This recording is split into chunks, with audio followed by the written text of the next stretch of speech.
Have you ever looked at an old, scratched piece of wooden furniture and thought, this is worthless? When in reality, it might be one of the most profitable assets sitting right in front of you. Because here's the truth most people completely overlook: what looks like trash to one person can be a high-demand, premium product to another. And in today's market, where buyers are actively searching for unique, sustainable and character-filled pieces, upcycling wooden furniture isn't just a creative hobby anymore. It's a serious opportunity. But the real question is, why are some people turning old furniture into pieces that sell for hundreds, sometimes thousands of dollars, while others walk right past the same opportunity without even noticing it? The answer comes down to one thing: understanding value differently. Because when you think about furniture the way most people do, you focus on condition. Is it new? Is it perfect? Is it modern? But when you start thinking like a buyer in today's market, something shifts. Buyers aren't just looking for new. They're looking for story, uniqueness, and personality. And that's exactly what upcycled furniture delivers in a way mass-produced items simply can't. A factory-made table might be flawless, but it's also forgettable.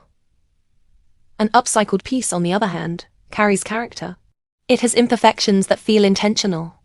It stands out. And in a world where everything is starting to look the same, standing out is what drives demand. Now here's where things get interesting. The demand for upcycled and reclaimed wood furniture has been quietly growing, not just because of aesthetics, but because of a much bigger shift in consumer behavior. People are becoming more conscious about sustainability. They want products that feel responsible, that reduce waste, that align with a more thoughtful lifestyle. And when someone buys an upcycled piece, they're not just buying furniture. They're buying into that story. They're buying something that feels smarter, more intentional. And that emotional connection? That's what allows these pieces to sell at premium prices. But let's bring this down to something practical. What are the actual benefits of upcycling wooden furniture? Not just creatively, but financially. Because at the end of the day, this isn't just about making something look good. It's about creating something people are willing to pay for. The first and most obvious benefit is cost. Traditional woodworking starts with raw materials, and as you probably already know, quality lumber is expensive and getting more expensive every year. But when you upcycle, your raw material cost can drop dramatically, sometimes to zero. Old dressers, broken tables, discarded cabinets, these become your inventory. And suddenly, the biggest expense in your project disappears. Now think about what that does to your margins. If you build a piece using brand new materials, you might spend a significant amount before you even start. But if you're sourcing discarded or low-cost furniture, your upfront investment is minimal. That means when you sell the finished product, a much larger portion of that price becomes profit. And this is where upcycling quietly outperforms traditional furniture building for a lot of people. It's not just about saving money. It's about increasing profitability without increasing effort. But cost is only one side of the equation. The second benefit, and arguably the more powerful one, is differentiation. Because here's the reality. If you're building standard furniture, you're competing with thousands of other sellers doing the exact same thing. Same designs, same materials, same look. And when everything looks the same, the only thing left to compete on is price. But the moment you step into upcycling, that dynamic changes completely. Now every piece you create is unique. It can't be directly compared. It can't be easily replaced. And when buyers can't compare, they're much more willing to pay what you ask. And this is where many people miss the opportunity. They think upcycling is about fixing something old, but it's not. It's about reimagining it. It's about taking something that already exists and turning it into something that feels new, intentional, and desirable. That could mean transforming an old dresser into a modern storage unit, turning reclaimed wood into a rustic dining table, or even combining materials to create something completely unexpected. The creativity here is not a limitation, it's your competitive advantage. Now let's talk about time, because this is another area where people often hesitate. They assume upcycling takes too long, that it's more effort than starting from scratch. And yes, there is some preparation involved: cleaning, sanding, sometimes repairing. But here's the trade-off most people don't consider. The extra time you spend preparing the material is often offset by the value you create in the final product. Because you're not just selling a piece of furniture, you're selling transformation. You're selling before and after. And that transformation is incredibly powerful, especially in today's content-driven world. In fact, this leads to another hidden benefit that most people completely overlook. Upcycling doesn't just give you a product to sell. It gives you content. Every piece has a story. Every transformation can be documented. Before, during, and after. And that content can be used to attract buyers, build an audience, and create trust. People love seeing transformations. They love watching something old become something beautiful. And when they see your process, they don't just see a product, they see the effort, the creativity, the craftsmanship behind it. And that makes them far more likely to buy from you. Now let's go even deeper, because there's a psychological layer to this that most people don't talk about. When someone buys upcycled furniture, they feel like they're making a smarter decision. Not just financially, but emotionally. They're choosing something unique, something sustainable, something with character. And that feeling of making a better choice adds to the perceived value of the product. It's no longer just a table or a cabinet. It becomes a statement. And when a product becomes a statement, price becomes less of a barrier. But here's where things start to shift from idea to opportunity. Because once you understand these benefits: low cost, high differentiation, strong demand, and emotional value, you start to see upcycling not as a hobby, but as a business model. A model that doesn't rely on expensive inputs. A model that rewards creativity and resourcefulness. And a model that aligns perfectly with current market trends. And yet, despite all of this, most people still don't take action. Not because the opportunity isn't there, but because they're overthinking the starting point. They think they need a workshop, expensive tools, or years of experience. But the reality is much simpler. Most successful upcyclers didn't start with perfect setups. They started small, one piece, one project, learning as they went, improving with each attempt. And that brings us to something important, because understanding the benefits is one thing, but actually turning those benefits into something buyers love, that's where the real difference is made. Because not every upcycled piece sells. Not every design attracts attention. And this is where strategy comes in. Because there are specific design approaches, styles, and positioning techniques that consistently perform better in the market. And if you understand those, you're no longer guessing. You're building with intention. So in the next part, we're going to break down exactly how to take these raw ideas and turn them into designs that buyers actively look for, the specific styles that are dominating the market right now, and how to position your pieces so they don't just get seen, but actually sell.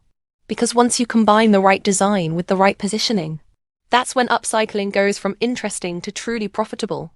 So now that you understand why upcycling wooden furniture is such a powerful opportunity, let's move into the part that actually determines whether your pieces sell or get ignored.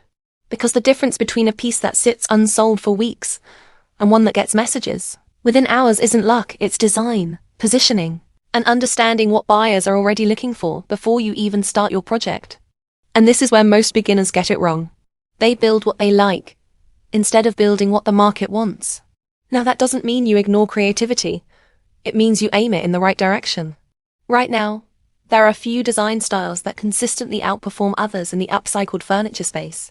And if you align with these, you immediately increase your chances of selling faster and at higher prices. One of the most dominant styles is rustic modern. This is where you combine the natural, imperfect look of reclaimed wood with clean, simple lines. It's that balance between old and new that buyers love. It feels warm, but still fits into modern homes. Another high-performing style is farmhouse design. Think distressed finishes, soft neutral colors, and a slightly worn look that feels intentional rather than damaged. Then you have minimalist refinishing, which is often overlooked but extremely effective. Instead of completely transforming a piece, you enhance what's already there, cleaning it up, polishing it, maybe changing the hardware, and letting the natural wood and structure speak for itself. Now here's the key insight that separates sellers from hobbyists. You don't need to reinvent furniture, you need to reposition it. Because most buyers aren't looking for something completely unfamiliar. They're looking for something recognizable, but better.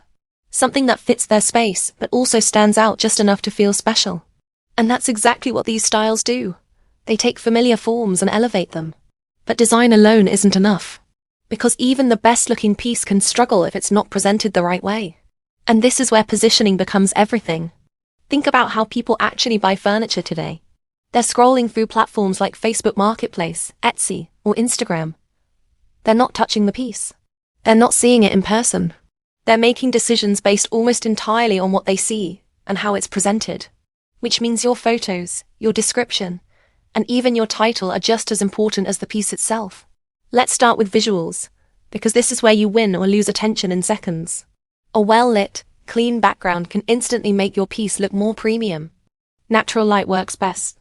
Simple staging, like placing your piece in a realistic home setting, helps buyers imagine it in their own space. And here's something that works extremely well: showing the transformation. A before and after image side by side.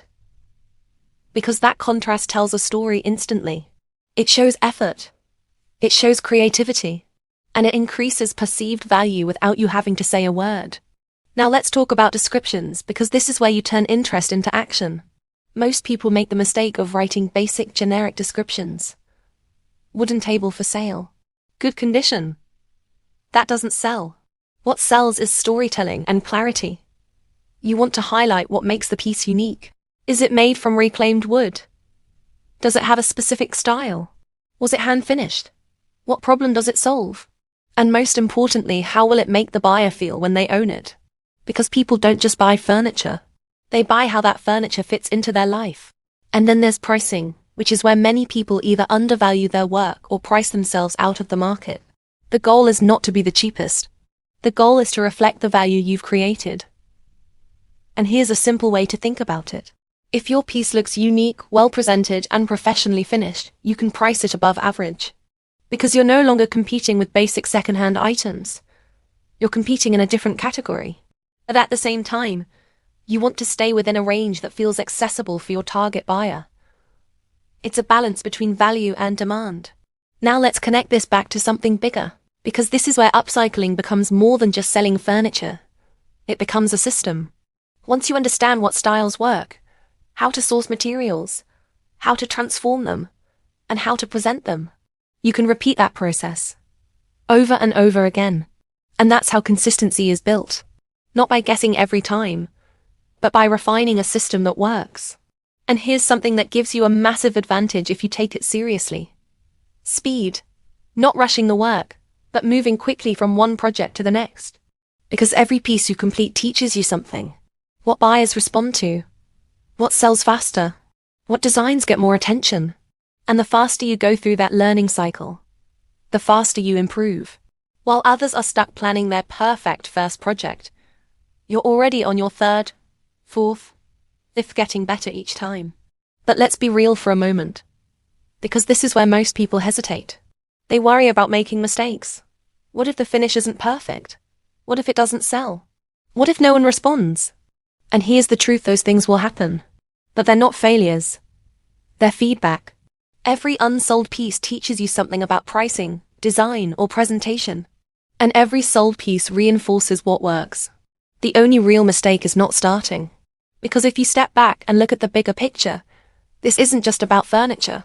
It's about learning how to create value from what others ignore. It's about training your eye to see opportunity where most people see waste. And once you develop that mindset, it doesn't just apply to wood or furniture, it applies to everything. Business, investing, life. You stop thinking like a consumer and start thinking like a creator. And that's really the core idea behind all of this. Upcycling isn't just about saving money or being creative. It's about positioning yourself in a way where you can take low-cost inputs and turn them into high-value outputs, where your effort, your creativity, and your awareness directly translate into profit.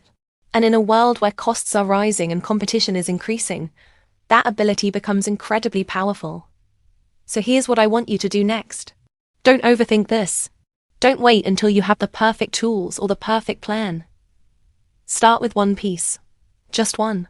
Find something local: an old chair, a small table, a dresser. Something simple. Then apply what you've learned. Choose a style that's in demand. Focus on clean execution. Take good photos. Write a strong description. And put it out there. Because the goal isn't perfection. It's proof. Proof that you can take something overlooked and turn it into something people are willing to pay for.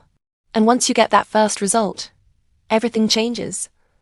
Because now it's no longer theory. It's real. And from there, it's just a matter of repeating, improving, and scaling. If this video helped you see furniture and opportunity differently, make sure you subscribe. Because on this channel, we're not just talking about ideas. We're breaking down practical ways to create income, build skills, and think differently about money and value. And before you go, drop a comment below and tell me what's the first piece you're going to upcycle.